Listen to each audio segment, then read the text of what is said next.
اهلا بيك يا صاحبي مع ابو العريف. عارف يا صاحبي لما الست الوالده تيجي تقول لك قوم لم اوضتك يمكن تلاقي فلوس؟ ايوه، في واحده ست في انجلترا لمت اوضتها طلعت ب 6 مليون جنيه استرليني، يعني مش 600 جنيه محشورين في شراب قديم ولا حاجه، 6 مليون حقيقي ذهب بجد. يعني اللي حصل هنا مش ترتيب اوضه، ده عمليه تنقيب اثريه بزي بيتي. القصه بدات بعد وفاه سيده انجليزيه كبيره في السن في مقاطعه يوركشير، وكان لازم الورثه ينظفوا البيت. عادي جدا تنظيف بيت تيتا بعد ما ماتت، تمسح تراب، ترمي جرايد من 97، تلاقي شاي احمد تي من الحرب العالميه الثانيه. لكن الورثه دول لقوا صندوق خشبي قديم تحت الارضيه الخشبيه بالظبط، فتحوه اتخضوا. الصندوق مليان عملات ذهبيه عمره اكتر من 400 سنه، يعني العملات ديت حضروا انهيار الامبراطوريه الرومانيه. المفاجاه ان العيله اللي عاشت في البيت ده كانت من الطبقه الراقيه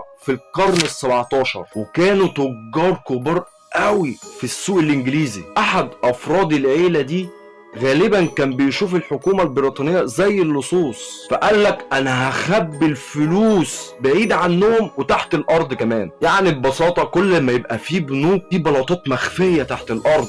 العلم بيقولك ان الناس اللي عاشوا في التراب زي الحروب الاهلية او ازمات اقتصادية، في بحث بيقول في اوقات القلق الجماعي الانسان بيرجع لحاجة اسمها هوردنج انستينكت، غريزة التخزين او غريزة الاكتناز، وخصوصا في اماكن شخصية وسرية للغاية. يعني الست دي او اللي قبلها كانوا بيخبوا الامان بس تحت الارض. العملات اللي لقوها كان من نوع الجنيه ويونايت، كل عملة من دول عليهم وجه ملك، شارل الاول وجيمس الاول. حتى الملوك اللي اتدلق دمهم في الثورات. بعض العملات فيها اخطاء نادرة جدا في الطباعة، وده خلى واحدة فيهم تتباع ب70,000 جنيه استرليني، غير الباقي اكنك ماسك متحف صغير بين ايدك. الكنز اتباع في مزاد وجمع اكتر من 754,000 جنيه استرليني ليلة واحدة. يعني العيلة دي بدل ما تبيع البيت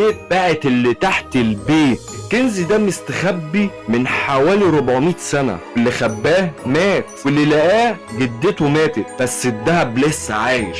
المعادن ما بتموتش، بس الانسان ممكن يموت وهو بيدور على الريموت. اخيرا ما تنساش الاشتراك، ولو على الفيسبوك متابعة.